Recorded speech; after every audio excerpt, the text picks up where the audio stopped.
Good afternoon, everyone. Can you hear me well? Yeah. I think so. Thank you for that kind introduction. And I would like to say that today I'm going to present some results of a project, the Pavitra Ganga Project, that I won't talk about it anymore because we have had already a few sessions where some of my colleagues have introduced the project, so I won't mention the project, but at the end you can see the website, so if you want to check it, you can always check that. So again, my name is Gabriela, and I did this work with some colleagues and friends. Some of them are here in this table, so I have Lena, who is a first co-author with me on the paper, and also Tineke, and also Paul. And I would like to also highlight that we have many different Indian colleagues who are not here. So that just takes me the opportunity to reflect on how we can make these IWA conferences in the future a little bit more inclusive, so more of our Indian colleagues can join. So without further ado, I will start with a presentation. So, well, yeah, I'm here. So, basic, no, you cannot hear me, I have to stay here. Okay, so basically, today I will talk about first a background, so what did we do? Then the material that we revised, so what are we talking about? And the methods, how did we do the research? Sorry. Yeah, maybe, because I move a lot. Maybe it's better with this one, so I don't feel like I'm constrained to there. And then I will talk also about our main discussions and results, and finally some of our conclusions and recommendations. So I will know just one thing with these two pictures that I have there. Those are the main outputs from the project under this topic of governance. So we have one that it was the policy learnings. So we call that one the mainstreaming governance in wastewater treatment, water reuse, and resource recovery. Learnings from India and the European Union. This is, I didn't mention, but it's a European and Indian project. So we also reflected a little bit on how we are treating water and reusing water in Europe. And then the other important output that I will be talking about during my presentation is a publication on the Resources Conservation and Recycling Journal that also discussed our main findings and our main results of the project. So the background of the study, so what did we do and why did we do it? So first we collected and analyzed the Indian policy and regulatory frameworks related to wastewater treatment and reuse. So what is the stage and what is the content of this framework? Then we also wanted to understand the perception of many or some stakeholders regarding the drivers and barriers in the governance of wastewater treatment and reuse. So what these stakeholder people that they have been involved in the development of these instruments think about what are the barriers to implement this framework. And then we also wanted to see the practice of this legal framework. For us in the project, and especially for me, when we talk about legal frameworks or policies, the most important thing is what are the implications of these instruments in practice, right? How we are improving the livelihoods of people with the policies that we are creating. So then we did that through case studies in India. I will mention this later. And then finally, what we wanted to do is formulate some recommendations to support the existing but also future policy and law reforms here in India at the national and also at the state level. Okay, so some of the legal frameworks and policy frameworks that we went through was you can see it there, is just a collection of different instruments. We started with the Constitution of India, then we went to different policies, national policies like the National Urban Sanitation Policy or the National Water Policy. Then we also went to legal frameworks, so laws, Indian laws that they focus on water. So how are we regulating water in India? So then we went to the Water Prevention and Control of Pollution Act, and another one important law that we reviewed was the Environment and Protection Act.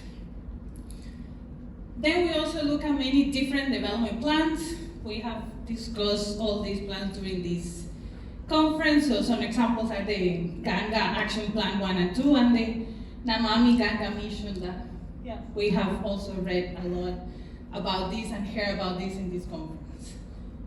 So after we went through all these policy and legal frameworks and realized, okay, this is what we have, let's see what people involved in the development of these policies think about. What are the, again, drivers to implement these policies, but also the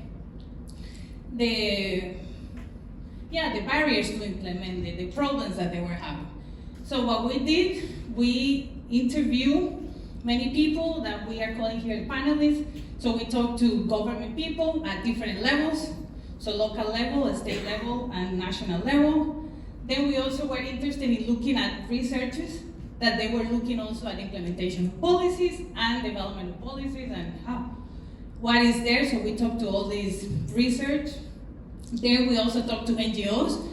So here they're trying to understand a little bit of the implications in practice of these policies, and others, for example, technicians or lawyers. So we were talking to them to understand better this instrument.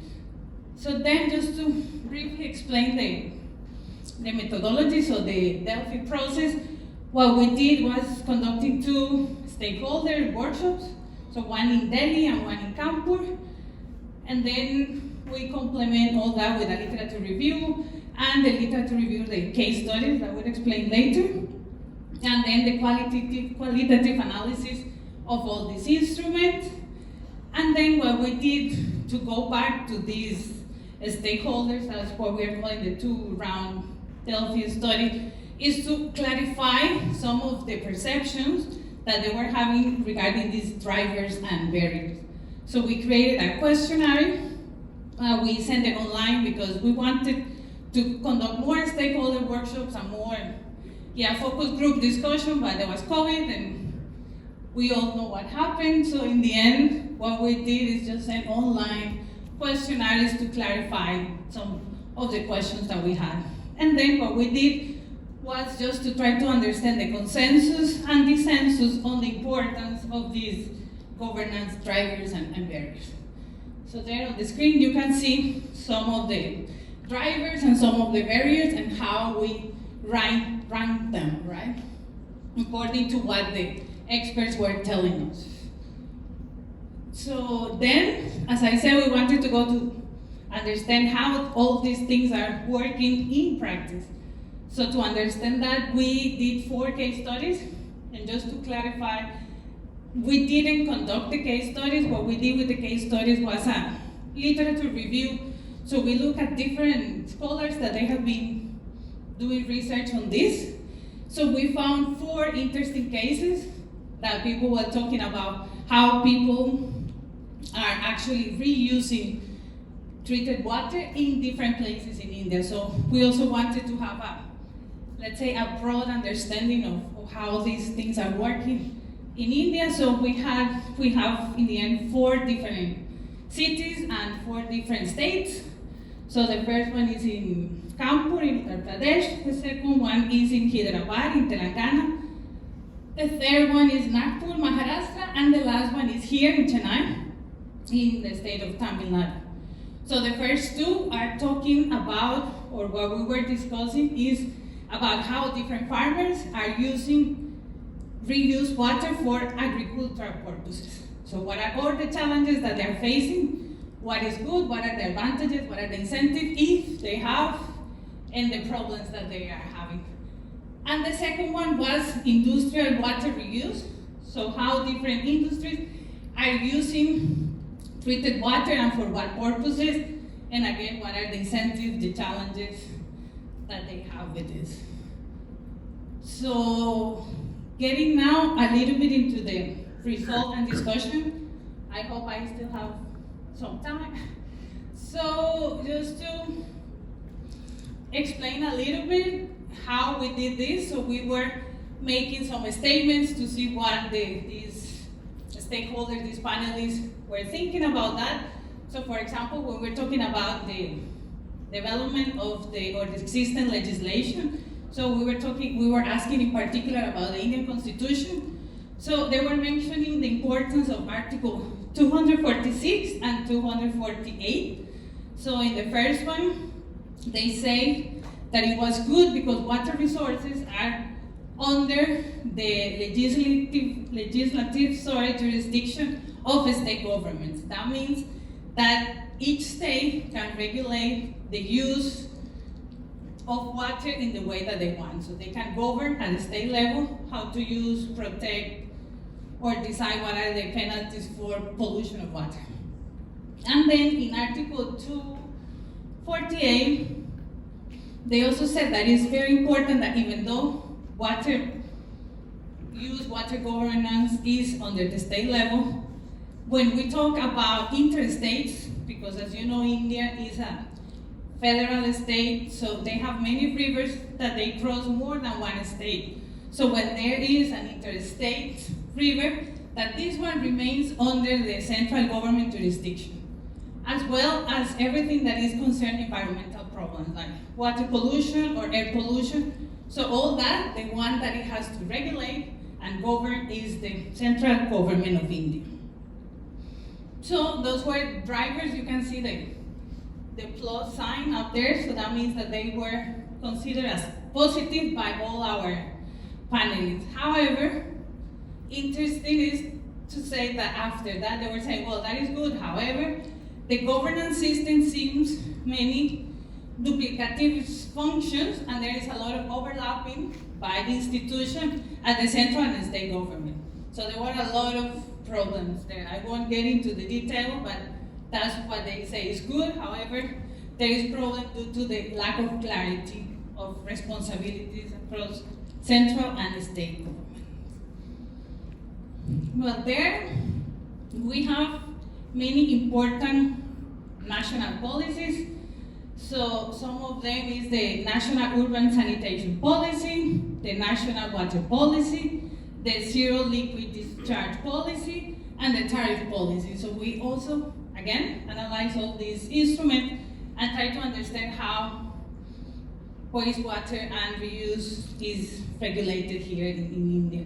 So again, they say that it's very good that they have all these important policies, and they have some ways of understanding or regulating the use of water and reuse water. However, they also mentioned that there is a lack of an umbrella directive of integrated water resource management and, more important, water reuse standards.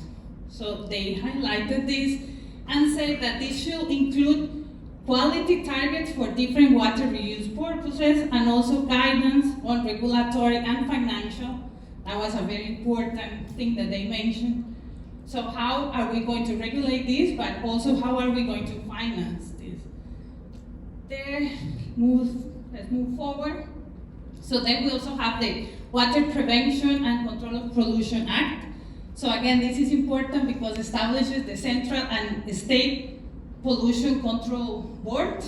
So these boards are the ones that they advise and monitor and enforce sewage and industrial effluent treatment, and also everything that is related to regulations. So again, that was something that it was very positive.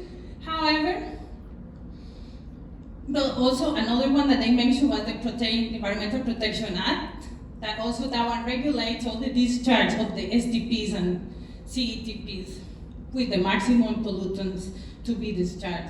However, then they say that the enforcement of the STPs and CETPs standards are not sufficiently monitored due to lack of expertise, and also that there are really hardly any penalties when they are more discharged than they should be. Then moving to the main national development plans, they were very happy, or they put as something as a driver, the development of many sector plans.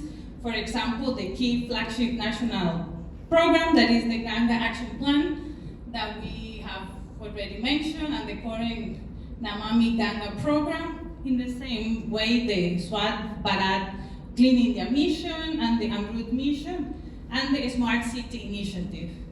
And also they mention as a very positive these municipal and private sector applicants that they are offered grant and subsidies and loans for investment. So we have also discussed this public-private partnership. However, they also mentioned the clear responsibilities between the government bodies to implement these schemes, and also inadequate technologies design, and delays in execution programs, and weak monitoring, and a lack of adequate financing again. So that was also mentioned. And now, just to briefly mention the case studies. So I won't mention due to time because I think I have to wrap up now. So these 4 case studies, what they show us is like the government of India has taken important steps to create mechanisms to tackle pollution and scarcity through wastewater treatment and reuse. So there is a consistency on that in all of the states, at the state level, at the national level, and the local level. However, there is still a lack of an overarching policy of law that enable or foster this wastewater treatment and reuse. However, even with the lack of this umbrella framework, many states like Maharashtra, Gujarat, and Punjab have formulated these umbrella policies at the state level. But these states have been challenged by inappropriate pollution and measures and a lack of clear market or incentive mechanisms. So again, there is regulation, but now what they are facing is the problem of inappropriate pollution and measures to enforce these mechanisms. So to conclude, I think it's very important to say that a key driver for all the development of these policies and regulations have been the persistent water scarcity in India due to everything that we already know, climate change, the continuation of population growth, consumption patterns, and so forth. And we need to diversify with alternative water supplies. Then as a core barriers, we have the lack of enforcement of pollution, and we saw the lack of monitoring and control was a key issue, and also the lack of an umbrella directive and insufficient collaboration between, as I said, the institutions at the many different levels, central, national or central, state, and local level. And then despite these policies and laws and the programs and guidelines and everything that India has developed, there is a lack of a specific standards with that defined implementation framework. And also the last thing that we found is that the policy and the regulation interventions can create many options for small business models for wastewater treatment and reuse. But we need to develop this along with more monitoring, implementation of monitoring mechanisms, as well as monitoring to enforce this. And then some brief recommendations that we have is the target-based regulation. We need to create those and define national reuse standard. And again, the effective enforcement strategies. Then we also need this policy and guiding frameworks with detailed guidance on sewage treatment and reuse technologies. And then the effective financing mechanisms in different ways that we know that they exist and we can implement or we should implement. And the last one is the institutional monitoring capacity that needs to be strengthened, and we need to have more engagement with key stakeholders, again, to accept these new technologies and new ways of reuse water and waste recycled products. And again, this has to be at all levels in the government, but also with the consumers, right? So thinking about industries, farmers, water consumers, so all of us in the end. So the last thing that I want to say is like after we concluded this, the study, which was last year, we realized that in November last year, India came out with a national framework on safe reuse of treated water. So it seems like they read our policy recommendation and policy brief and our paper. So we are very happy to see that India continues to move on the right direction. And now what we would like to do is to have some time to go through this new framework and see to what extent everything that we have seen is being tackled or not. So that is the next step. Thank you very much.